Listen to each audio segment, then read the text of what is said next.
সুপ্রিয় দর্শক, ঢাকা বিশ্ববিদ্যালয়ের রাজনীতিতে এমন কিছু নাম থাকে যারা শুধু একটি নির্বাচনের মধ্যে সীমাবদ্ধ থাকে না, বরং সময়ের সাথে সাথে হয়ে ওঠে একটি প্রজন্মের কণ্ঠস্বর। আজকের ভিডিওতে আমরা কথা বলবো ঠিক এমনই একজন তরুণ নেতার জীবন কাহিনী নিয়ে, যিনি ডাকসু নির্বাচনে ভাইস প্রেসিডেন্ট হয়ে রাতারাতি জাতীয় আলোচনার কেন্দ্রে চলে আসেন। তিনি হলেন সাদিক কায়েম। চলুন জেনে নেই কে এই সাদিক কায়েম আর কিভাবে একজন সাধারণ ছাত্র থেকে তিনি হয়ে উঠলেন ডাকসুর ভাইস প্রেসিডেন্ট। সাদিক কায়েম মূলত একজন মেধাবী ও সচেতন ছাত্র হিসেবে পরিচিত ছিলেন। ছাত্র জীবনের শুরু থেকেই তিনি ছিলেন স্পষ্টভাষী, ন্যায়ের পক্ষে কথা বলা একজন সাহসী কণ্ঠ। ঢাকা বিশ্ববিদ্যালয়ের পড়াশোনার পাশাপাশি ছাত্রদের অধিকার, ক্যাম্পাসের নিরাপত্তা এবং শিক্ষা ব্যবস্থার বিভিন্ন সমস্যা নিয়ে তিনি বারবার কথা বলেছেন জনসম্মুখে।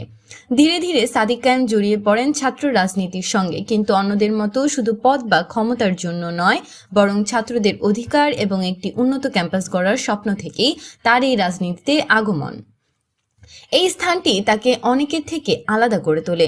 ডাকসু নির্বাচনের সময় যখন পুরো ক্যাম্পাস উত্তাল, ঠিক তখনই সাদিক কায়েম হয়ে ওঠেন সবচেয়ে আলোচিত নামগুলোর একটি। তার বক্তব্য, তার আত্মবিশ্বাস এবং সাধারণ শিক্ষার্থীদের সাথে সরাসরি যোগাযোগ, সব মিলিয়ে তিনি ছাত্রদের আস্থার প্রতীক হয়ে ওঠেন।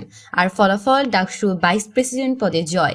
এই জয় শুধু একটি পদ নয়, এটি ছিল হাজারো শিক্ষার্থীর বিশ্বাসের প্রতিফলন।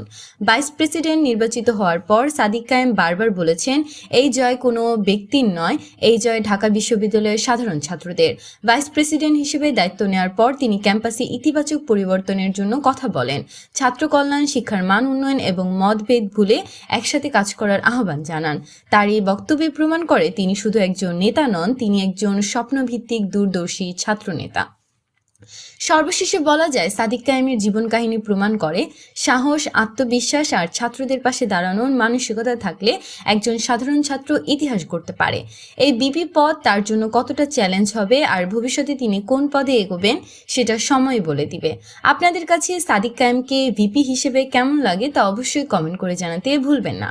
ভিডিওটি ভালো লাগলে লাইক দিন আর এমন আরও ভিডিও পেতে আমাদের চ্যানেলটি সাবস্ক্রাইব করে পাশে থাকুন। ধন্যবাদ।